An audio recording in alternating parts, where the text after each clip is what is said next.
Cool. So hey everyone, I'm Ben. I work at Ovo Energy. I'm the research practice lead there, and along with Kenny, we co-lead the accessibility community at Ovo.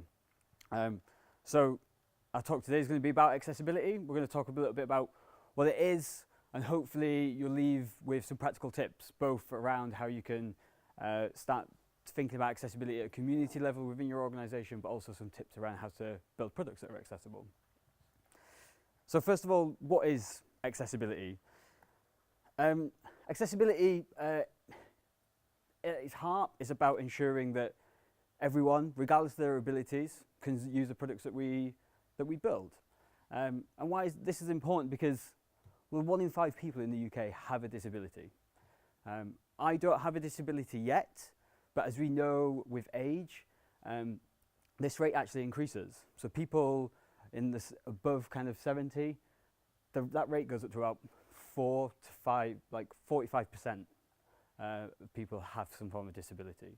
So it's something that we should be thinking about, because it could be any one of us that have a disability at any time. And disabilities covers a broad spectrum of things. There are visible and invisible disabilities. So usually accessibility within technology, we think about people who have visual impairments, who can't see the screen and so use a screen reader. But there are also many other disabilities that could affect how someone uses the technology, the products that we build. But abilities, disabilities aren't a permanent state. So this image is from Microsoft Inclusive Design Principles, and it shows that actually there are permanent states of abilities, but there are also temporary and situational states which mimic those of disabilities. So focusing on accessibility helps us to actually build for those people who have an arm injury at that time, but then in 6 weeks they won't have that arm injury again. Or someone who is situational, so they've lost the use of one of their arms because they're holding a baby. But by focusing on the person who has got a permanent disability, we're also helping these other situations. So hopefully that quick thing can get us to a point where we can start to agree on what a definition of accessibility is. This is from the BBC, and I really like this because it focuses on abilities and the spectrum that it covers. It focuses on making sure what we are building works for everyone regardless of their ability or disability.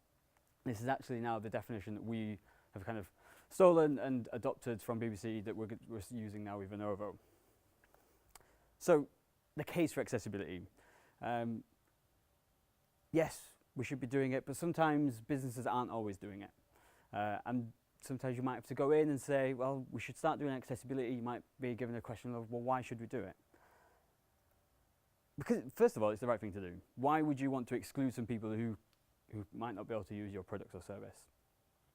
Sometimes you might be in a situation where that answer might not just cut it. You might need a bit more rigor to it. So let's give some numbers. A couple of years ago, the DWP estimated that the disposable income of the disabled community in the UK was worth £246 billion. £246 billion is a lot of money. And if you build something that isn't accessible, you're saying, your business potentially saying goodbye to some of this money. This now is actually being picked up in retail much more. So back in November, there was a kind of an initiative started called Purple Tuesday, where lots of retailers signed up to focus on making their shops and their shopping experiences more accessible, tap into some of this. It's the law. So about a year ago, well, 6 months ago, the UK just put into law that every public sector website has to be accessible by 2020. So that means that going on to renew your driving license has to be accessible now. But we can also look a bit further afield. We can see how in the EU they're expanding that law to cover a much broader spectrum. And even in the US, they're much broader still. So actually the US has a law where every website has to be accessible. And there have been some recent cases that have come through. So Frankie and Benny's has just had to settle $6 million outside of court to cover for something because their website wasn't accessible. But also focusing on accessibility can be a time for innovation and usability. So the story goes, I don't know how true this is, but Alexander Bell, when he invented the phone, was apparently to speak to his deaf relative. and actually now everyone benefits from the phone. Usability, actually having a good heading structure makes it easier for most people, for everyone to read. And thinking about when you're on the train and you're watching a video but you've not got your headphones, if they've got captions on straight away, that helps everyone, not just people who are deaf. So, just want to talk a bit about focusing on accessibility. About a year ago, at OVO, if you'd have talked about accessibility, some people would have said, what? Some people would have said, oh yeah, we should do. It wasn't really something that people were focusing on. It wasn't something that we were having a conversation about. And that's something that we want to change. And so here are a couple of things that we've been doing since to try and change that. So we have a concept of communities in OVO, and we use Slack. So we just set up a channel. Like, it's called Accessibility. So we have a community of interest around accessibility, and that grew actually exponentially. It started on one day. There was 4 of us. A few days later, there was 6 of us. A few days later, after that, all of a sudden we've got up to 50 or 60 people who are sharing links and sharing stories about accessibility, and that just started the conversation. So the conversation is also just starting to raise awareness that this is something we should be focusing on. That then grew. One of the teams that me and Kenny work on, we're in a fortunate place. We're building a product from scratch, and so it means that we can actually start to bake accessibility in from the start. And we decided that, you know what, we want to build accessibility in from the start. So we started to draft some of our own accessibility principles. Now, these principles, you might see very similar ones. You might see better ones on other websites. If you go to the Government Digital Service, they might have some are better. But it's not about whether these are right or wrong. It was the conversation that the team had in drafting these principles that was the power. It was the fact that we got around the table and we started to talk about, well, what accessibility is, what it means, and what it means for us and how we're going to build for it. And actually this now has served as a bit of a social contract between the team, that what we do and what we build is accessible. So yeah, I'd really recommend that, yes, there are these principles. These principles are public, so please look at them. But I really urge people to, if you're focusing on accessibility, to start thinking and have that conversation yourselves. And we start to do some of our own research. So we know we can do automated testing around accessibility, but the same as usability, you need to get out and see how people are using the product. So here we're speaking to a customer who has a visual impairment. He uses VoiceOver on the iPhone, and we're testing our product with him. And so we're seeing how it is usable for someone who uses a screen reader. And that starts to really hammer home what we can do and what accessibility really means. And we've just in December, we ran a technical audit. So we got a third party, an accessibility consultant to come in, and we gave them our product and we said, we want you to audit this. And the reason for this is we could read up on some things. We actually did our own internal audit previous to this, and we found some issues. But getting that technical audit was also a learning and development opportunity for us. It gave us some confidence that what we were doing was accessible, and it gave us a bit more of, like I say, an audit trail that we could refer to. So there are just a few things around accessibility, what it is, and what we've been doing about it as a community level. I'm going to hand over to Kenny. I was going to talk about some practical tips. Thanks, Ben. Okay, so what I'm going to do is a demo for the rest of it. So fingers crossed this all works. I've also brought my own speakers. And the reason I've done that is because I'm going to use an assistive technology called a screen reader. I just wanted a show of hands of, have you heard of that before? If you have? Okay, quite a lot of people. So that's good. So screen readers are actually used by lots of different types of people. It's not just those who have visual impairments. You might find that some people who have dyslexia will also use screen readers. So I've got a little demo application here. So I'll be taking us through, we'll look at some HTML and we'll look at some examples on the design, and hopefully, is that big enough for everyone? Yeah.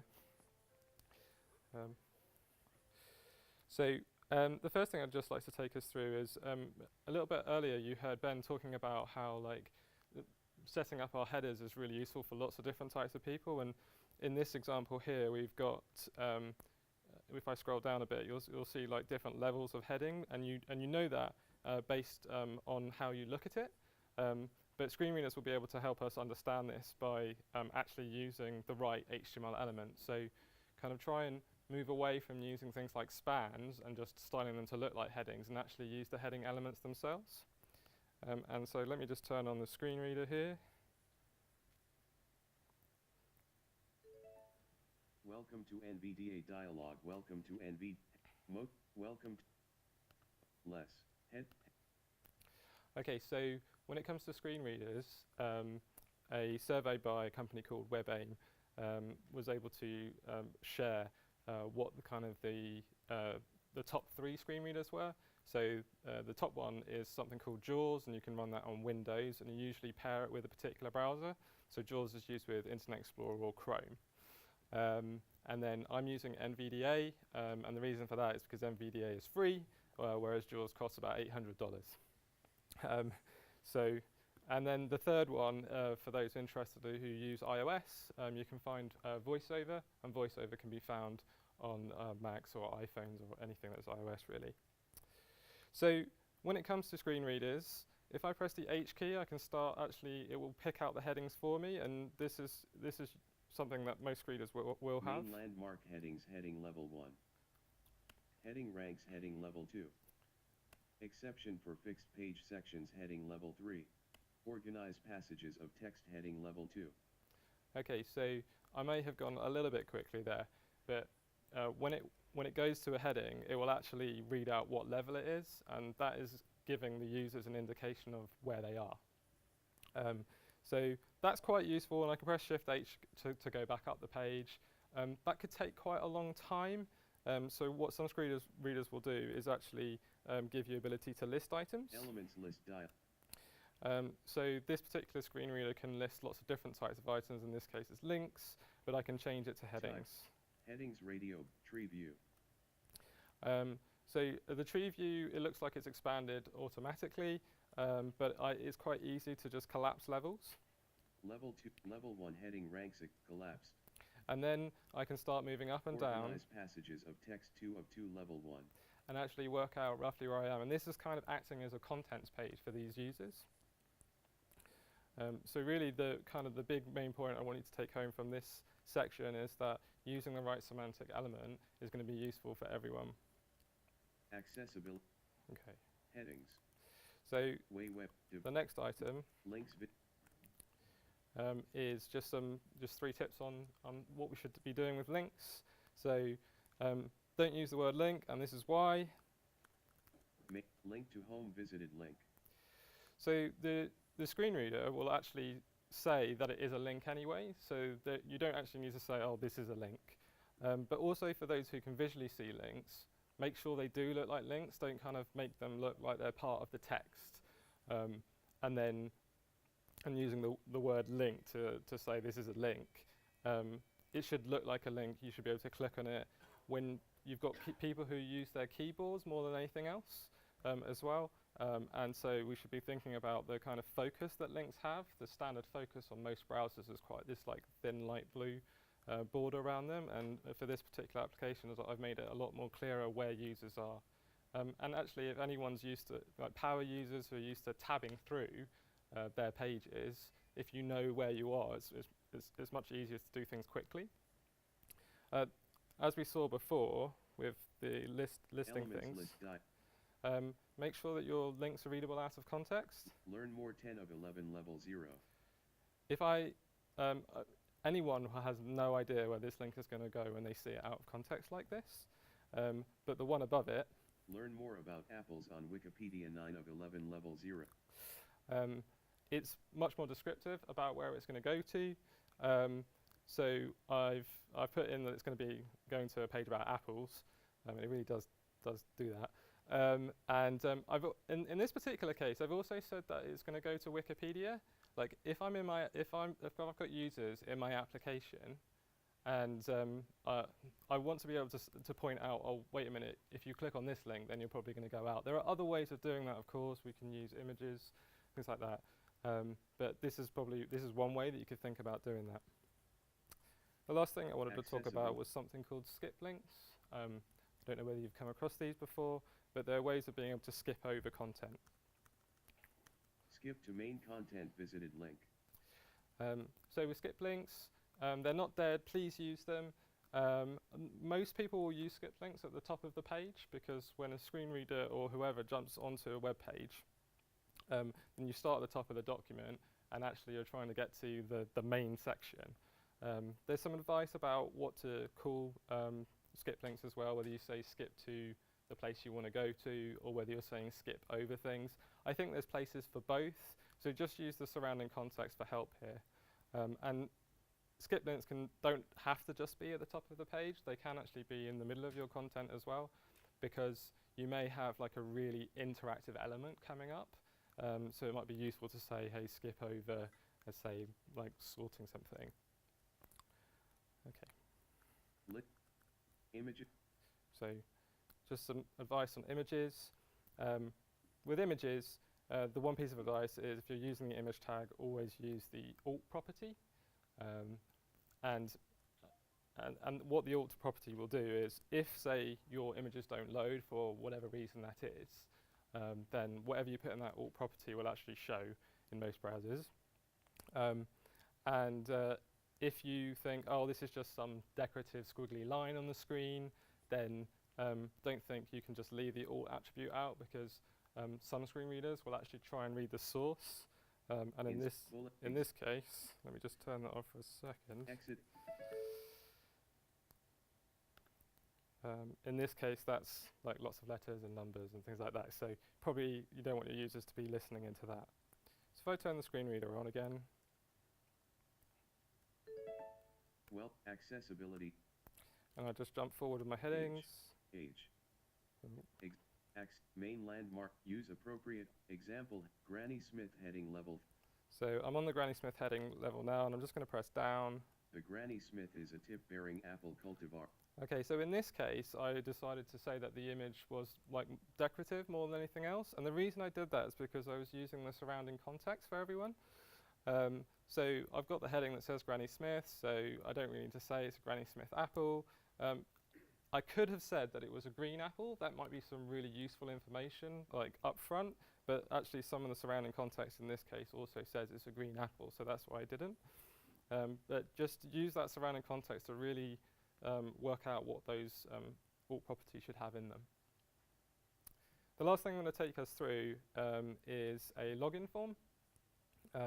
And what we'll do is we'll start with a first login form that looks pretty good, or so we think, and then go through lots of different iterations and think about the different types of users that might be using our system. Use image in nap attempt 1 main attempt.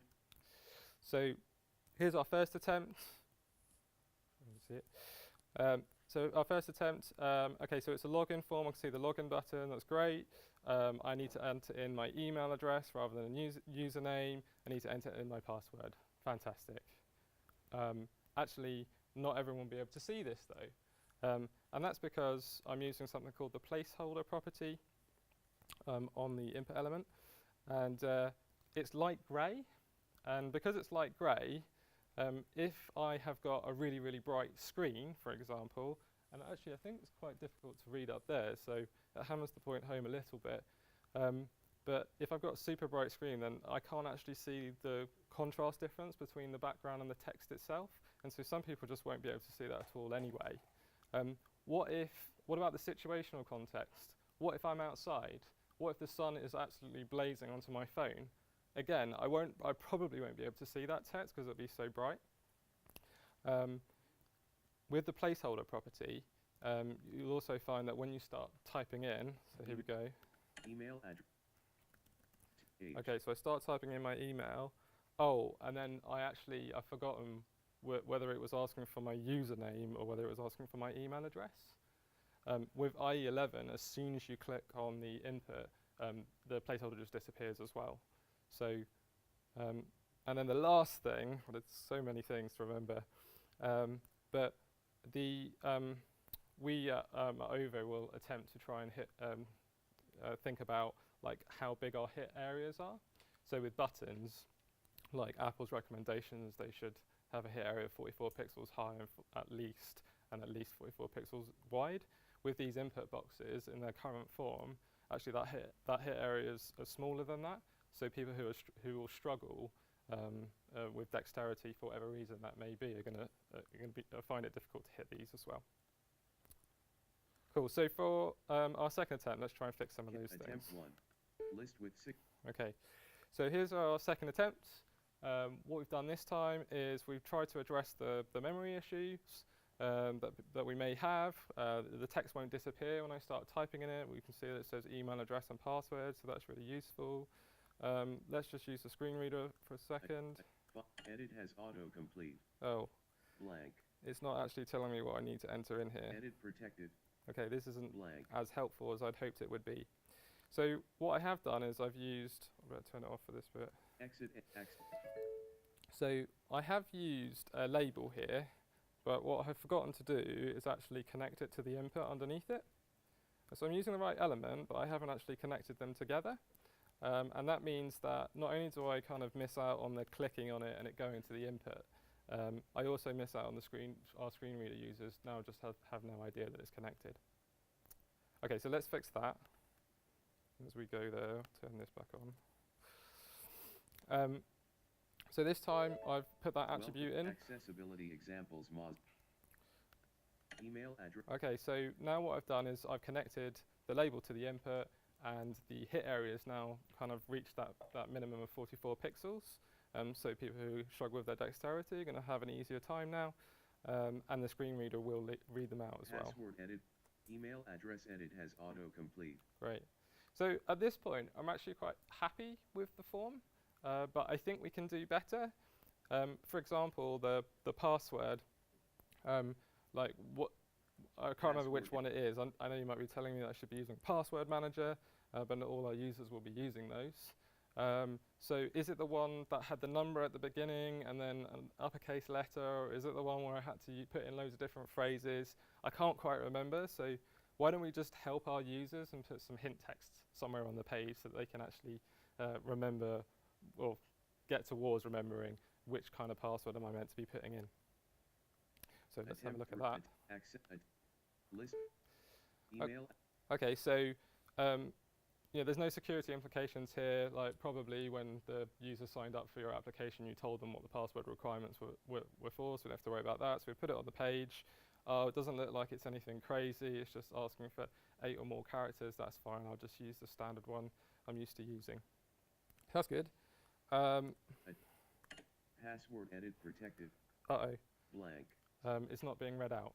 So I know it's password, but now those who are using screen reader users just have no idea which one they have to, and they're in the same situation as they were before. Also, if I try and click on it, I've now kind of lost the tap region as well, and so now it's gone back to being really small either on the label itself or on the input box. Okay, so let's fix one of those things in the next attempt. Email. So let me tab to it again. Password edit protected must contain 8 or more characters. Okay, great. So Blank. how did I do that? Let's turn this off. Exit.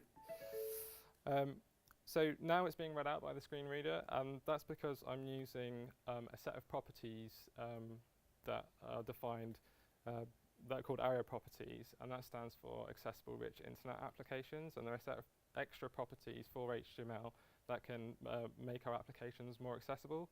I'm not going to dive into that too much, but what I'm doing is using ARIA describe by.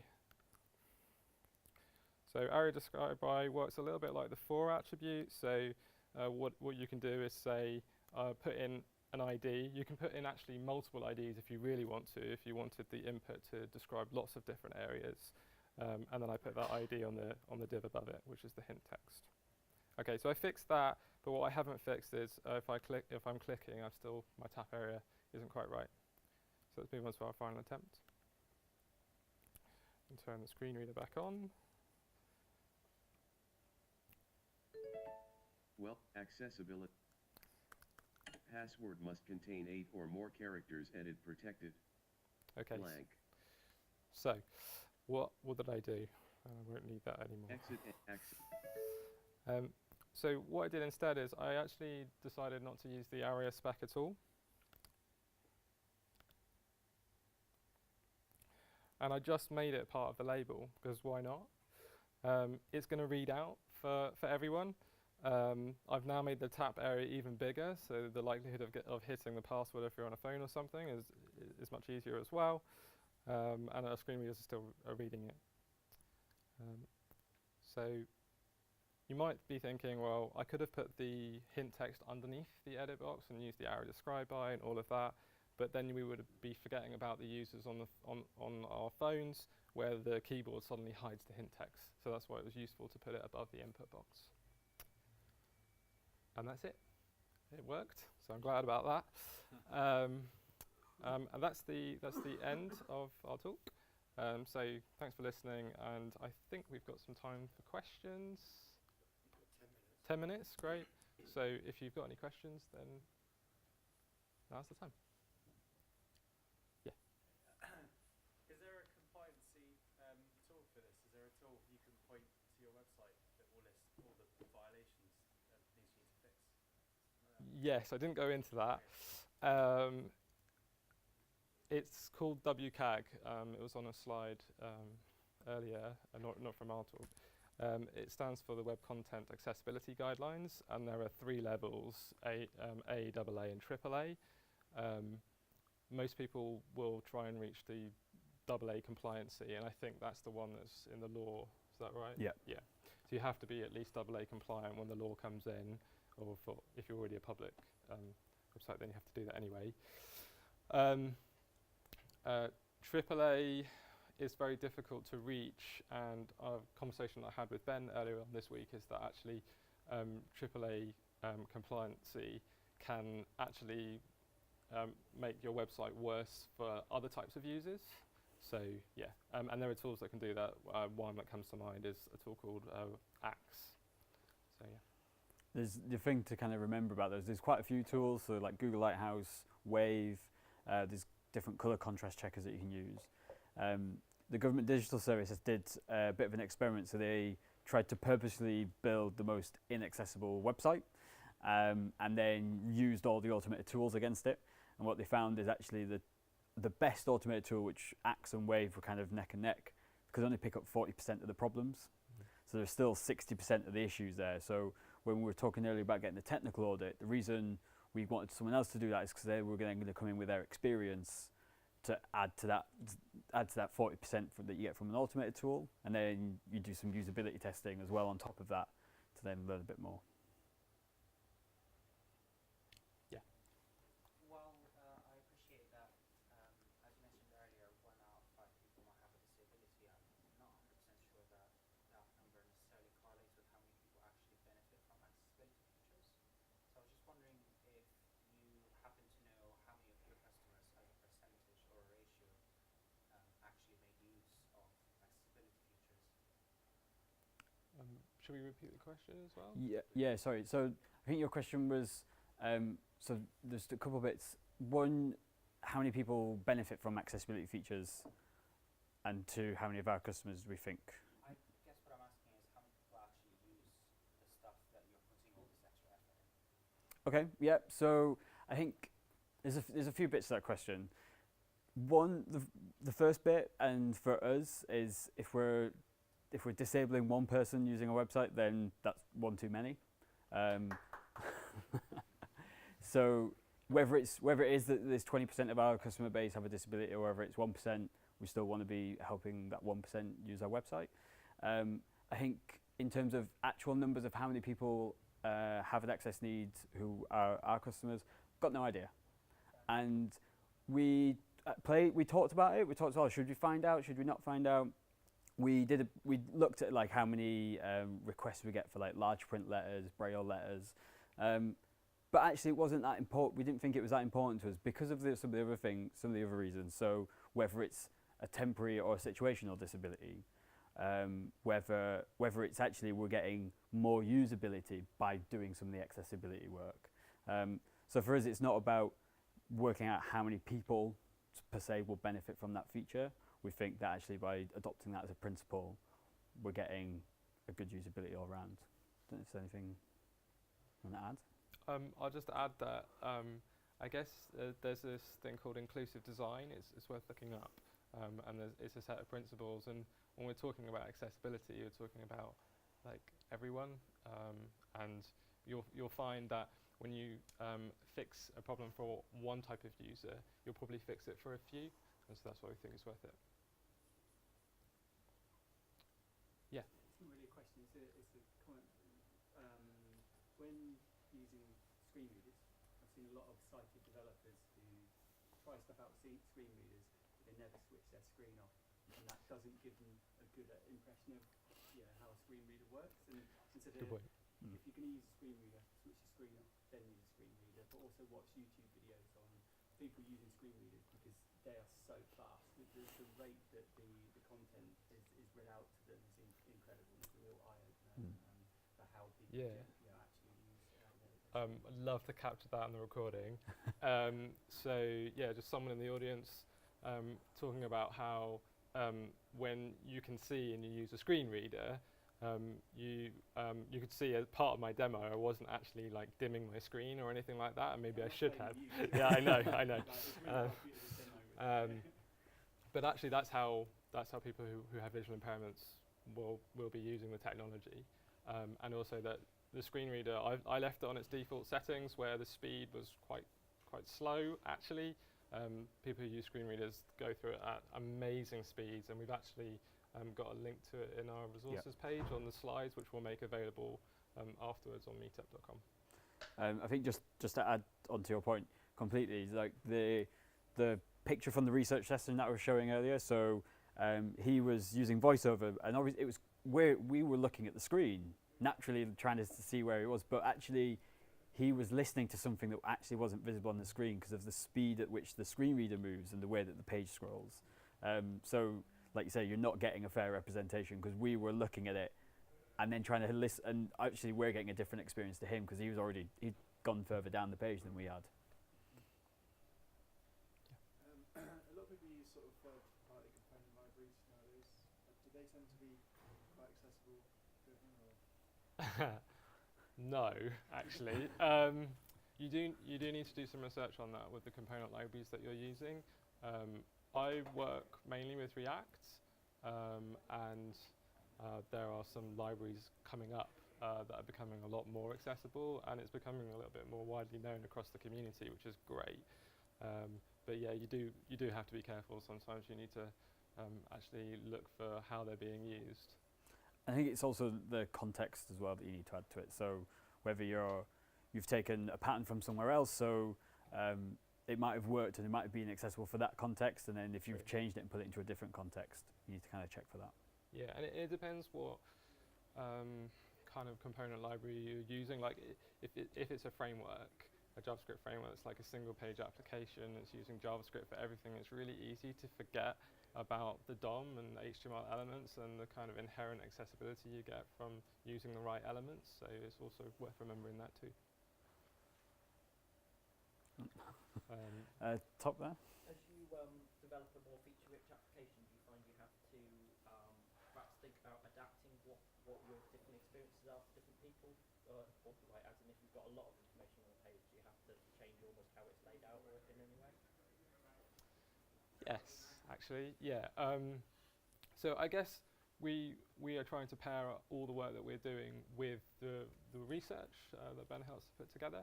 And that gives us a really good idea of if there's way too much information on the page. So we're kind of finally getting to the point with our application where the first page is massive because we were like, all right, we'll just put everything on one page to start with, and then we start breaking it up, and then it starts making things easier perhaps. The reason I say perhaps is because with single page applications in particular, which is what our one is, when you click on a link, it doesn't announce anything.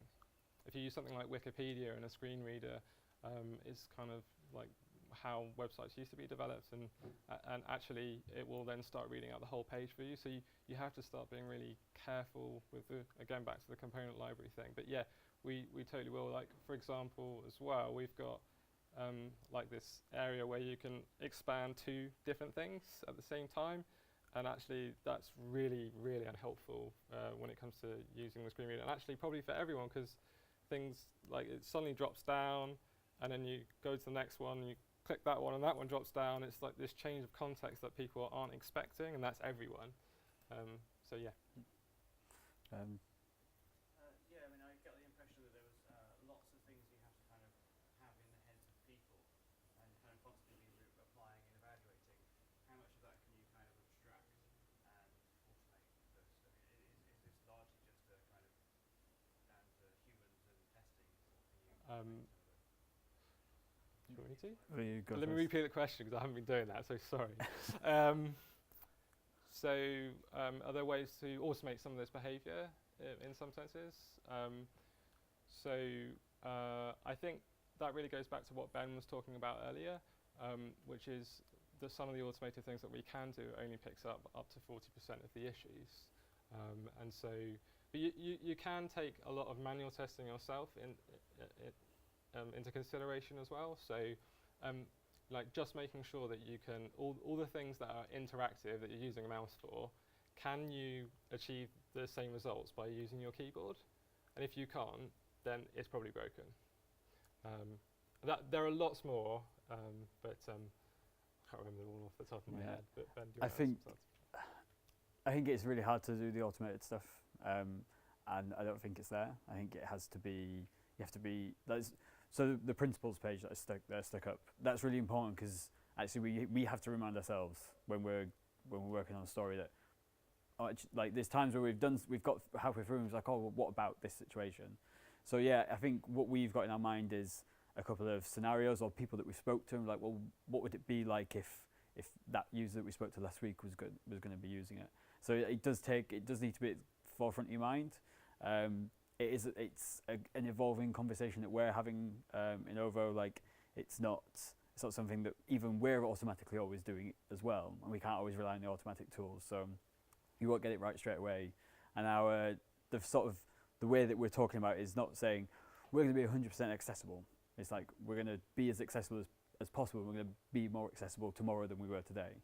And I think that's kind of the sort of mantra, especially it's been helpful for us anyway. this will be the last question, I think. So I've been speaking to people in the business about technical audits and things like that, so I'm interested to know how useful do you feel that they are, and if I took the examples that the level of just quick links and maybe did colour contrast, is it that good enough to go to them?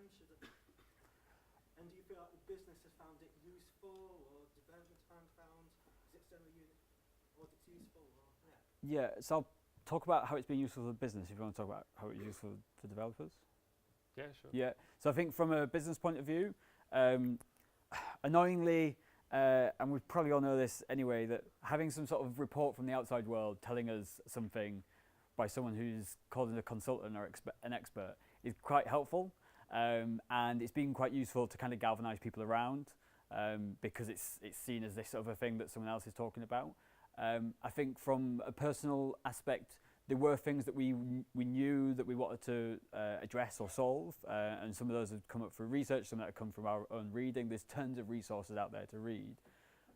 Some of it was was an opportunity for us to learn a bit more about it and actually how it works. So I think from a business point of view, we didn't go straight in and just get an external audit. We did some of our own work first. We did some checks ourselves. We did some research ourselves. Got it to a state where we were fairly comfortable with it. But then the audit was kind of serving three things. It was to check our own work because me and Kenny are learning this as we go, so we're not experts, so it was good to kind of get someone else to check it in. We don't have that expert in the house. The second thing was to kind of talk more widely to the organisation and show that this is a real thing, and having that kind of report helps that. And I said there was three things, I've forgotten what the third one is. From a technical perspective, I think it was just really good to see what we had done well as well, I think. Yeah. That like the things that we were reading and attempting to apply were working. But yeah, I think like Ben said, there's still quite a few gaps in our knowledge collectively, and And so getting that technical audit and seeing also how it matches up with the internal one we did as well, and saying, oh, well, those match up, so we were right there, but we actually missed this thing over here. Like, maybe we need to learn a little bit more about that. And I think that's been helpful. And we are going to have a workshop tomorrow, actually, about this, so I can tell you more later. Thank you for your time. Cool, thank you.